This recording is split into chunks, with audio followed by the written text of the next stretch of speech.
తాకట్లో ఉన్న మీ బంగారాన్ని విడిపించి ఆ రోజు ఆన్లైన్ రేటుకి కొంటాం. Sharma gold company. నమస్తే, మీరు చూస్తుంది సుమన్ టీవీ. నేను మీ కీర్తి. నాతో పాటు ప్రముఖ ఆస్ట్రాలజర్ గోరుగుంట్ల సురేష్ బాబు గారు ఉన్నారు. నమస్తే అండి. కీర్తి గారు నమస్కారం అండి. సో సురేష్ గారు, మనం ఉగాది కొత్త సంవత్సరంలోకి కొత్త ఆశలతో, కొత్త కోరికలతో, కొత్త రెక్కలతో అడుగు పెడతా ఉన్నాము. అసలు ఈ కొత్త సంవత్సరం కొత్తగా ఎలా కలిసి రాబోతోంది, ఏం జరగబోతోందో ముందుగా తెలుసుకొని తర్వాత స్టార్ట్ చేద్దాం. సో కీర్తి గారు, మనం ఒక అద్భుతమైన అత్యంత పురాతనమైన మన మహర్షులు ఇచ్చిన ఒక పద్ధతి ద్వారా ఈ రాశి ఫలాలు చేయటం తయారు అవుతుందండి. అంటే జ్యోతిష శాస్త్రంలో చాలా ఉంటాయండి, చాలా కాన్సెప్ట్లు, చాలా టెక్నిక్స్ ఉంటాయి. నార్త్లో కొన్ని, సౌత్లో కొన్ని, కేరళలో కొన్ని. మన ఇండియన్ ఆస్ట్రాలజీని వేరే కంట్రీస్ని అడాప్ట్ చేసుకొని వాళ్ళు మళ్ళీ అప్గ్రేడ్ చేసి మళ్ళీ అది మనం తీసుకొని చాలా ఉందండి. ఇట్స్ ఎప్పటి నుంచో ఉన్న జ్ఞానం అండి. అయితే మనం ఈ రాశి ఫలాలు చెప్పుకునేది, అందులోనూ ఉగాది మంతు రాశి ఫలాలు చెప్పుకునేది, ఈ ఉగాది మంతు రాశి ఫలాల్లో కూడాను మనం చేసే స్టైల్ వచ్చేటప్పటికి ఈ జ్యోతిష శాస్త్రం అత్యంత పురాతనమైన పద్ధతి, the most oldest and traditional. అంటే స్టిల్ ఇప్పటికి మనం చదువుతున్నాం. ఇది విల్ బి దేర్ అండి, ఇది ఇంకా ఇది విల్ బి దేర్ అండి. 1000, 2000 వీ డోంట్ నో. భూమి ఉన్నంత వరకు ఇది ఉంటుంది, ఎప్పటికీ దీన్ని తీసేయలేదు. ఎంత పాతదో మనకు తెలియదు, ఎంత కాలం ఉంటుందో కూడా మనం అంచనా వేయలేం. అంటే వాళ్ళు ఎలా చెప్తారంటే, చాలా మందికి ఇక్కడ ఉన్న జనరేషన్స్కి మనకి A+B² అని అంటాము. అందులో అసలు A² ఏంటి, అసలు B² ఏంటి, 2AB ఏంటి, అది అర్థం చేసుకోవాలి. అసలు A² అంటే మన ABCలు రాసి నేర్చుకునేటప్పుడు ఉండదు. ఆ లాజిక్ ఏంటి, అది మన ఆ బిహైండ్ ఉన్న ఆ లాజిక్ని అర్థం చేసుకోకపోతే అది looks like some kind of A foolish statement, ఆ సెంటెన్స్ లాగా ఉంటుందండి. సో అదర్వైజ్ మనకు సంబంధం లేనిది ఇది. A+B మనకి ఏం సంబంధం అండి రియల్ లైఫ్లో. ఈ శాస్త్రాన్ని కూడా, జ్యోతిష శాస్త్రాన్ని మహర్షులు సూత్రాల రూపాల్లో పెట్టారండి. మనం మామూలుగా చూస్తే it looks like A foolish thing, nothing. ఏమది మనకు రియల్ లైఫ్లో ఏం ఉపయోగం దాని ద్వారా? దాని గురించి మనం ఎప్పుడు చదువుకోము, అంత టైం స్పెండ్ చేయము. ఎవరో ఏదో మాట్లాడితే అది నెత్తిన పెట్టుకొని మనం నమ్మము, ఇది వేస్ట్, ఇది మూఢనమ్మకం. ఎందుకంటే దాని గురించి మనకు తెలవకపోవడం అలా ఫీలింగ్ అవుతాం. ఎప్పుడైతే మనం తెలిసి టైం స్పెండ్ చేసేది నిజమా అని ఎప్పుడైతే ఎక్స్ప్లోర్ చేస్తారో అక్కడే వాళ్ళకి తెలుస్తుందండి. నేను ఈ జ్యోతిష శాస్త్రం దగ్గర నేర్చుకున్నప్పుడు నాకు నేర్పిన ఒక వ్యక్తి ఈశ్వర్ సైంటిస్ట్ అండి. చూడండి హౌ, బికాస్ దీన్ని దేర్ బ్రెయిన్ రీసెర్చ్ బ్రెయిన్స్ అండి. వాళ్ళు రీసెర్చ్ చేస్తారు, ఇది ఎందుకు పెట్టారు, దీని వెనక లాజిక్ ఏంటి, అసలు ఏముంది, మొత్తం స్క్రిప్చర్స్ తీయటం, చదవటం, అర్థం చేసుకోవటం. వాళ్ళు దానికి టైం స్పెండ్ చేసి, పర్సనల్గా నాన్ ప్రొఫెషనల్ టైం స్పెండ్ చేసి వాళ్ళు ఇది ఇంత గొప్పదా అని వాళ్ళు స్క్రూటినీ చేసిన వాళ్ళే ఎవ్వరు కూడా కొట్టివేయరండి. మధ్య అటు ఇటు కాకుండా హాఫ్ నాలెడ్జ్ తో ఉన్న వాళ్ళే ప్రాబ్లం అంతా క్రియేట్ చేసేది. సో ఇది మనం చెప్పుకుంటే ఈ సంవత్సరం యొక్క పేరులోనే మనకి దీని ఫలితం అంతా ఉంటుందండి. మనకి లాస్ట్ ఇయర్ క్రోధి నామ సంవత్సరం అని చెప్పుకున్నాం. క్రోధి అంటే కోపం. ఎక్కడ కోపం అండి, నేచర్ మనుషుల మీద కోపం ఉంటుంది. మనం చూసాం కదండి, మనకి సైక్లోన్స్ దగ్గర నుంచి, తర్వాత వాతావరణం దగ్గర నుంచి, రాజుల మధ్య గొడవ, దేశాల మధ్య గొడవ, బాంబులు వేసుకోవటాలు, ఈ న్యూస్లు అంతా ఇవే చూస్తూ ఉండేవాళ్ళం. టెర్రరిస్ట్ అటాకులు కానివ్వండి, ఇప్పుడు కాలిఫోర్నియాలో పెద్ద పెద్ద మన కలామిటీస్, ఫైర్ వచ్చేటప్పటికి అన్ని ఇళ్ళని కాలిపోవటము, ఇలా రకరకాలన్నీ జరిగినాయండి. ఏమైనా రాజకీయ పార్టీలు వచ్చేటప్పటికి చాలా రాజకీయ పార్టీలు మారిపోయి ఉన్నాయి, మనం చూస్తున్నాం అనమాట. సో వీటికి సంబంధించిన ఏంటంటే క్రోధింగ్, కోపం, ఒకళ్ళ మీద ఒకళ్ళకి కోపం, మనుషుల మీద మనుషులకి, రాజకీయ పార్టీల మీద పార్టీలకు కోపం, నేచర్ మీద మనకు కోపం, మనం నేచర్ మీద కోపం, ఇలా ఈ క్రోధంతో గడిచిపోయిందండి. అయితే ఈ సంవత్సరం ఏంటంటే దీని పేరే శ్రీ విశ్వవసు నామ సంవత్సరం. శ్రీ అని ఎప్పుడైతే ఉంటుందో అది శుభం, ఐశ్వర్యం అండి. సో దీని పేరే శ్రీ అని పెట్టేసుకున్నాం. అందులోనే విశ్వవసు నామం. విశ్వం అంటే యూనివర్స్, అంటే బిగ్ కాస్మిక్, ప్రపంచం. సో మన తల పైకెత్తి చూస్తే మొత్తం విశ్వమే. సో ఇప్పటిదాకా మనం ఒకళ్ళ మీద ఒకళ్ళ, నేను మిమ్మల్ని, మీరు నన్ను చూసుకొని మీరు నన్ను హెడ్ చేసుకోవడం కాదు నాయనా, ఒకసారి పైకెత్తి చూడండి. మనం పెద్ద ప్రపంచంలో ఉన్నాము. ఇవి ఎన్నే ఉంటే పక్కన మర్చిపోండి. మన ప్రపంచం చాలా పెద్దది. ఎక్కడైనా మీకు కాకపోతే, నచ్చకపోతే దాన్ని వదిలేసి ముందుకు వెళ్ళిపోండి. డోంట్ స్ట్రక్ దేర్ అన్నట్లుగా ఈ యొక్క సంవత్సరం మనకి ఒక దిశా నిర్దేశం చేసి చూపిస్తుంది. ఆపర్చునిటీస్ చాలా ఉన్నాయి. తర్వాత మనకి వశు అన్నదానికి మీనింగ్ కూడా సంపద అని వస్తుందండి. శ్రీ విశ్వ వశు అంటే యూనివర్స్ అంతా మనకి సంపదమయమే, లేదు అన్న ఫీలింగ్తో ఉండొద్దు. So you dig it, I will give it అన్నట్టుగా. అవునండి. సో ఏమవుతుందంటే ఈ విశ్వంలో ఆపర్చునిటీ చాలా ఉంటుంది, అద్భుతమైన వనరులు ఉంటాయి. అది తీసుకోవాల్సిన బాధ్యత మనది. వస్తే మీ దగ్గర లేదు అన్న ఫీలింగ్ అయితే లేదు, మీకు ఏది కావాలో అంతా ఉంది అన్నదాన్ని కూడా సింబాలిక్ చూపిస్తుంది. ఇంకొకటి ఏమంటే అందమైన అమ్మాయి. వశు అంటే దానికి బ్యూటిఫుల్ యంగ్ గర్ల్ని కూడా రిప్రజెంట్ చేస్తుంది. ఎప్పుడైతే మనకి బ్యూటిఫుల్ యంగ్ గర్ల్ ఉంటే మనం ఎలా ఉంటామండి, it is obligation to everybody, it is enjoy to everybody also. It is also shows like young nature is shows always like progressiveness, optimism. So ila attraction, towards the goals, ఇట్లా అన్నీ మనకు చూపిస్తుంది అనమాట. అందుకని చెప్పేసి ఈ విశ్వనామ సంవత్సరం అంటే ఈ పేరులో ఉన్న విధంగా అందరికీ సంపదలు వచ్చే ఒక మంచి సంవత్సరం అని, ప్రతి ఒక్కళ్ళకి చాలా బ్రాడ్ మైండ్గా ఉండేసి వెల్ యాక్సెప్టెడ్గా ఉండే తత్వం ఎక్కువగా ఉంటుంది. అంతేకాకుండా ప్రతిదానికి అట్రాక్షన్ ఉంటుంది. Okay, how a beautiful girl is attractive to the home, ఇది ఎక్కడ కానీ అక్కడ కానీ. తర్వాత how she so nice and active, ప్రతి ఒక్కరు కూడా అలా ఉంటారు, ప్రతిదీ సృష్టిలో ఉంటుంది అని మనం తెలుసుకోవాలి అని చెప్పేసి మనకు శ్రీ విశ్వనామ సంవత్సరం అంతా అలా ఉంటుంది. పాజిటివ్, అందులోనూ డౌటే లేదు. తర్వాత వచ్చేటప్పటికి ఈ పేర్లు మనకు ఎలా వచ్చినాయి, చాలా మందికి తెలవని విషయం ఏంటంటే 60 సంవత్సరాలు ఉంటాయండి. నా చిన్నప్పుడు ఎప్పుడు బాగా చదువుకున్నప్పుడు ఉండే ఈ 60 సంవత్సరాలు తెలుగు సంవత్సరాల పేర్లు. మరి ఇప్పుడైతే ఆ టెక్స్ట్ బుక్స్లో ఉన్నాయో లేవో అయితే డౌట్. మా అబ్బాయి టెక్స్ట్ బుక్స్లో చూస్తే ఇప్పటి వరకు లేవు. అందులో 60 సంవత్సరాల పేర్లు, తర్వాత నక్షత్రాల పేర్లు, తర్వాత రాసుల పేర్లు ఇవన్నీ ఉండేవి. చదువుకొని చదువుకొని బై హార్ట్ చేసుకుని ఉండేవాళ్ళం. బట్ ఆ జనరేషన్ పోయిందేమో నాకు తెలిసి అయితే ఇంక ఈ జనరేషన్కి అయితే ఇవి ఉన్నాయో లేదో కూడా తెలియదు. సో మనకి తెలుగులో 60 సంవత్సరాలు ఉంటాయండి. ఈ 60 సంవత్సరాలకి 60 పేర్లు ఉంటాయండి. సో మన హిందూ శాస్త్రంలో ఉన్న బ్యూటీ ఏంటంటేనండి, టయానికి ప్రతి దానికి పేర్లు ఉంటాయండి. ఇప్పుడు మనం ప్రతిరోజు 12 o'clock, 10 o'clock, 5 o'clock ఈ ప్రతి అవర్లో కూడాను మన జ్యోతిష్ శాస్త్రంలో పేర్లు ఉంటాయండి. ఆ పేరుకు అనుగుణంగా ఆ యాక్టివిటీ ఉంటుంది. అలానే మనకి ఈ సంవత్సరానికి కూడా మనకి ఏంటంటే 60 సంవత్సరాలకి సైకిల్ మారుతూ ఉంటుందండి. ఫస్ట్ మనకి 60 సంవత్సరాల కానీ మళ్ళీ 60 సంవత్సరాలు. అందుకని మనకంటే మనిషి యొక్క ఆయుష్ 120 years అయితే ఈ కలియుగం ప్రకారం, మన జ్యోతిష్ శాస్త్రం ప్రకారం 120 years. అయితే ఎప్పుడైతే 60 years కంప్లీట్ అయిపోయింది, అతను ఒక సైకిల్ కంప్లీట్ అయ్యారు కాబట్టి షష్ఠి పూర్తి అయ్యారు. అందుకని 60 సంవత్సరాలు చేసుకుంటారు. మళ్ళీ రెండో సైకిల్ స్టార్ట్ అవుతుంది కాబట్టి ఆ ఫేని అతను లైఫ్ క్రాస్ అయ్యాడు. అందుకని మిడిల్ ఏజ్ అంటారు 60. ఓకే, మిడిల్ ఏజ్ తర్వాత అది డిఫరెంట్ ఇష్యూ అనుకోండి. అయితే ఇప్పుడు మనకి ఈ 60 సంవత్సరాలు ఎలా వచ్చినాయి అంటే మనకు పురాణాల ప్రకారము వీళ్ళ ఈ 60 సంవత్సరాలు కూడా నారద మహర్షి యొక్క సంతానం అని చెప్తారు. అవునండి. సో వీళ్ళకి నారద మహర్షి తన కొడుకులు యుద్ధానికి వెళ్ళినప్పుడు వాళ్ళందరూ చనిపోతారు. అప్పుడు నారద మహర్షి పుత్ర యొక్క శోకంతో చేసుకుంటాడు.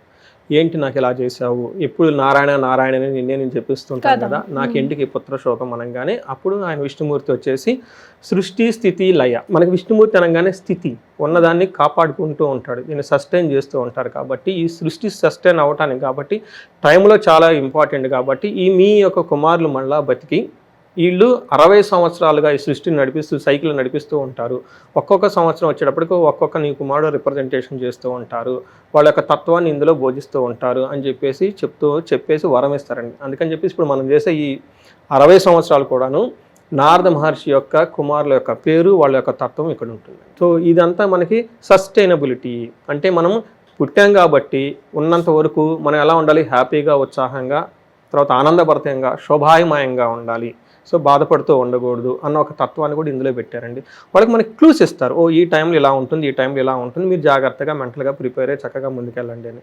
ఇది అంతా మనకి పురాణాల్లో చెప్పిన రహస్యం. సో ఇది అంతా ఇంత మహత్తరమైన ఒక నాలెడ్జ్ని మీ ముఖంగా ఓకే ఈ సుమన్ టీవీ వెన్యూ మనకి ఇచ్చినందుకు ఇది ఒక అదృష్టంగా నేను భావిస్తున్నాను. అలానే చూసే వాళ్ళకు కూడాను అష్టైశ్వర్యాలు కలగాలని ఈ పేరులో శ్రీ విశ్వనామ సంవత్సరం ఆ పేరుకు తగ్గ వాళ్ళ ఇంట్లో కూడా ఐశ్వర్యం నిండుకొని ఉండాలని చెప్పేసి కోరుకుంటూ మనం ముందుకెళ్దామండి. వెరీ వెల్ స్టార్టెడ్ అండి. Thank you so much. And it's our blessings మీ ముఖంగా మేమందరం తెలుసుకోవడం కూడా. శ్రీ విశ్వవసునామ సంవత్సరంలో కన్యా రాశి వారికి ఎలా ఉండబోతుందండి?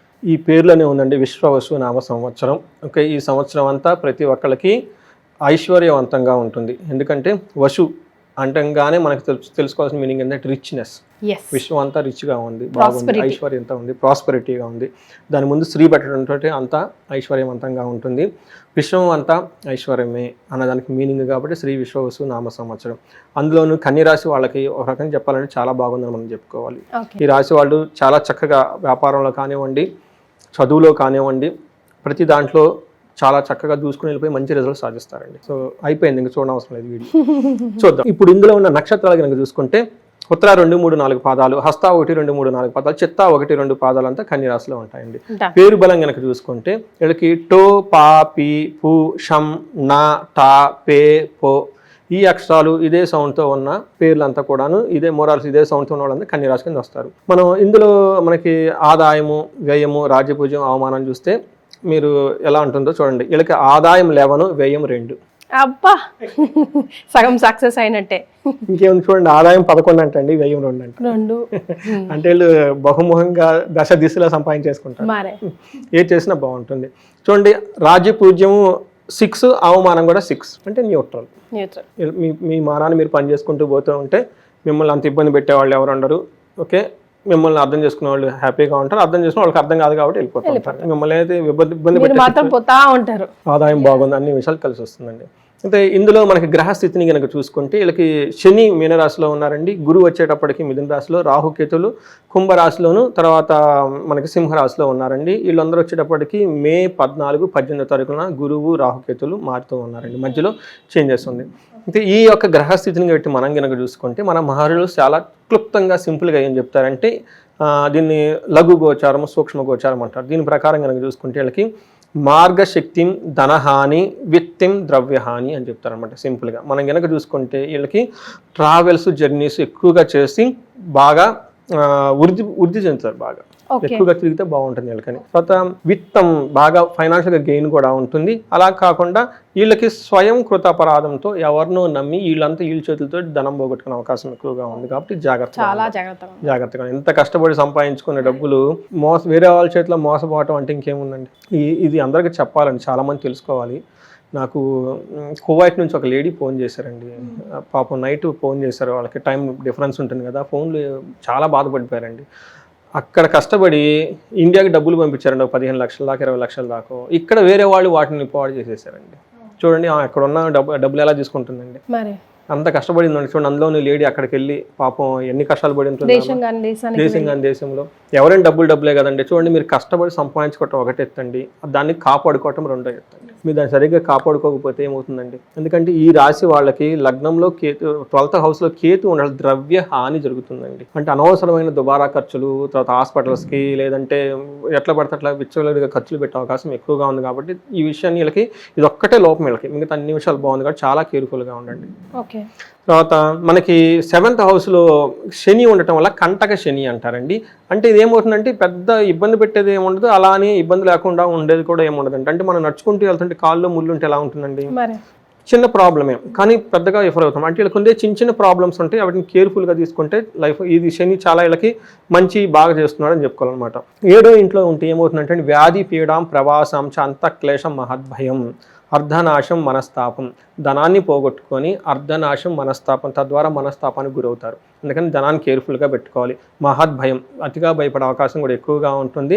ప్రవాసం అంటే ఫారిన్ స్టేట్లో ఉండి ఫారిన్ చోట్లకు వెళ్ళే అవకాశం కూడా ఎక్కువగా ఉంది. మీకు ఇందాక దుబాయ్ స్టోరీ చెప్పింది ఎందుకేనండి. సో వాళ్ళకు కూడా మోరార్లెస్ ఇదే ఉందండి. అందుకని ఆ రియల్ ఇన్సిడెంట్స్ ఇలా చెప్తున్నానండి. ఫారిన్ వెళ్ళేసి అక్కడ డబ్బులు సంపాదించుకొని అంత కష్టపడి పెట్టి ఎవరికో ఇచ్చి ఎవరో మోసపోతే ఎలా ఉంటుందండి. అది కాకుండా ఉండాలని చెప్పి చెప్తున్నా. ఆ తర్వాత వీళ్ళకి ట్రావెల్ చేస్తే ఎక్కువగా ఎడ్యుకేషన్లో కొంచెం బాగా స్లో ఉంటారండి.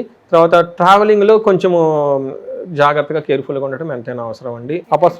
అపశృతులు జరిగే అవకాశం ఎక్కువగా ఉంటుంది. ఫాదర్ హెల్త్ విషయంలో కొంచెం కేర్ఫుల్గా ఉండాలి. ఇది కంటక శని అంటారంటే అంటే అది పెద్ద ఇబ్బంది పెట్టేది ఏమంటే ఇందాక నుంచి చెప్పాను, కాల్లో ముండ్లు ఉంటే ఎలా ఉంటుందండి, ఇది పెద్దది కాదు, అలా అని వర్క్ లేదు, అలా ఉంటుందండి. వీళ్ళకి 7th హౌస్లో శని ఉంటే ప్రతిదానికి వీళ్ళకి అలానే ఉంటుంది అనమాట. తర్వాత జూపిటర్ వీళ్ళకి 10th హౌస్లో ఉండటం వల్ల ఏమవుతుందంటేనండి ఇది కూడాను అంత పెద్ద ఇబ్బంది పెట్టేది పరిస్థితి కాదు, అలా అని లేకుండా అనమాట. ఒక తటస్థంగా ఉండే అవకాశం ఎక్కువగా ఉంది. అందులోనూ వీళ్ళకి 10th హౌస్లో ఉండటం వల్ల వీళ్ళకి పెద్ద మంచి జరిగే అవకాశం కూడా చాలా చాలా తక్కువగా ఉంది. ఇందాక చెప్పినట్లు న్యూట్రల్గా ఉండే అవకాశం ఎక్కువగా ఉంది. ఇది కొంచెం జాగ్రత్తగా ఉండాలి. కానీ ధనం అయితే టయానికి వచ్చేస్తుంది. తర్వాత ధన ప్రవాహం, అప్పుల విషయంలో వాటి విషయంలో చాలా బాగుండే అవకాశం ఎక్కువగా ఉందండి. అయితే రాహు వీళ్ళకి 6th హౌస్లో ఉండటం వల్ల చాలా యోగ్యతను ఇస్తున్నాడండి, మంచి యోగ్యతను ఇస్తున్నాడు. ఏం చేస్తారంటే 6వ ఇంట్లో ఉండటం వల్ల ధైర్య వృద్ధి, వీర్య వృద్ధి, రిపునాశనం, సదాశవం, గౌర్భూమిచ్చ, మిత్రాణం లాభం అని చెప్తారనమాట. అంటే ఏం చెప్తారంటే 6వ స్థానంలో రాహు ఉండటం వల్ల వీళ్ళు చాలా ధైర్యంగా ఉంటారనమాట. ఏ డెసిషన్ తీసుకున్నా బోల్డ్గా తీసుకుంటారు, పరాక్రమంగా ఉంటారు, శత్రువులపైన వీళ్ళకి విజయం ఉంటుంది. ఏది చేసినా కానీ ఫైనల్గా విజయం వీళ్ళ సొంతం అవుతుంది, శుభంగా ఉంటారు. శత్రువులు కారణంగా భూ ధనం వచ్చే అవకాశం ఎక్కువగా ఉంది. ఇంతకుముందు వీళ్ళు ఏదైనా కానీ కోర్టు వ్యవహారాలు ఉన్నా, లేదంటే పెండింగ్ పనులు ఏదైనా ఉన్నా, లేదంటే ఏదో మంచి పని చేస్తుంటే శత్రువులు ఇంకా ఆటంకాలు పెడుతూ ఉంటారు. అలాంటి వాళ్ళు రియలైజ్ అవుతారు, ఓకే వీళ్ళు మంచి పని చేస్తున్నారు, యూ టేక్ ఇట్, మీరు తీసుకుని వెళ్ళిపోండి అని శత్రువులు వచ్చేసి వీళ్ళకి వాళ్ళకి కావాల్సిన అంత ముందు వాళ్ళు రియలైజ్ అయ్యి వీళ్ళకి అనుకూలంగా పనులు చేసి పెడుతూ ఉంటారండి. సో ఒక రకంగా చెప్పాలంటే ఒక జూపిటర్ తప్పక మిగతా అన్ని విషయాలు చిన్న చిన్న ప్రాబ్లం తప్ప వీళ్ళకి కన్య రాశి వాళ్ళకి బాగుందని మనం తెలుసుకోవచ్చండి. ఓకే, సో మరి నక్షత్రాల ప్రకారం కూడా అంతే వండర్స్గా ఉందండి? నక్షత్రం ప్రకారం కనుక చూసుకుంటే ఉత్తర ఫాల్గుని హస్తాచిత్త నక్షత్రాలు ఇందులో ఉంటాయండి. ఇందులో నక్షత్రం ప్రకారం చూసుకుంటే కొన్ని మిక్స్డ్గా ఉందండి, కొన్నిట్లో చాలా ఆపర్చునిటీస్ కనిపిస్తున్నాయి, కొన్ని ఛాలెంజింగ్గా కూడా ఉంది.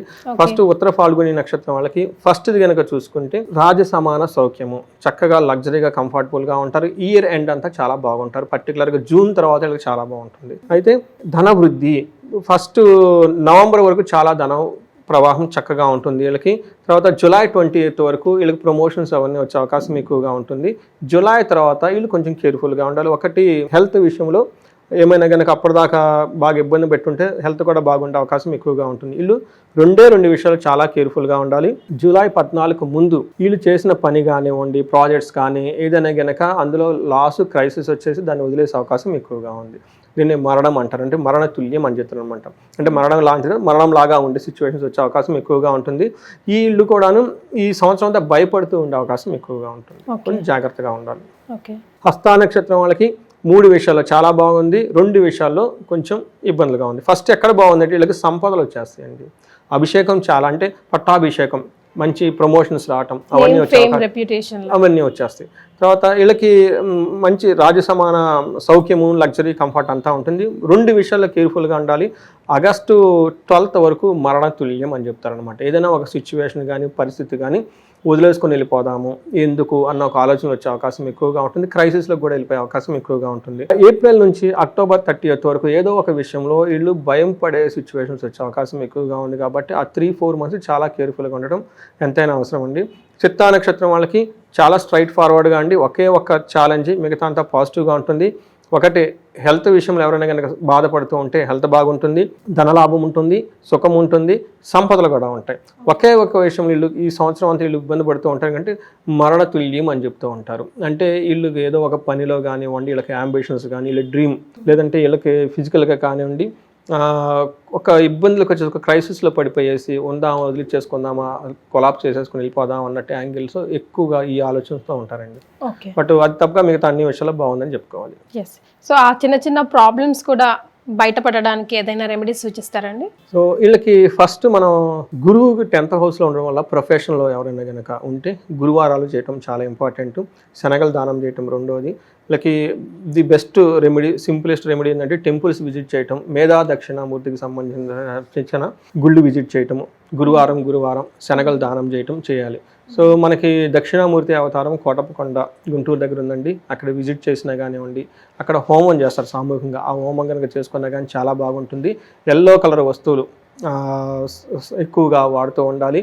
అట్లానే వీళ్ళు భగవద్గీత లాంటివి, లేదంటే మన యాన్షియంట్ స్క్రిప్చర్స్ లాంటివి, ఆశ్రమాలు విజిట్ చేయటం, ఇవన్నీ కనుక చేసుకుంటూ ఉంటే లైక్ రమణ మహర్షి ఆశ్రమం కానివ్వండి, ఆశ్రమాలు చాలా ఉన్నాయండి, మన ఆంధ్రాలో కూడా ఎన్నో ఉన్నాయి అనమాట.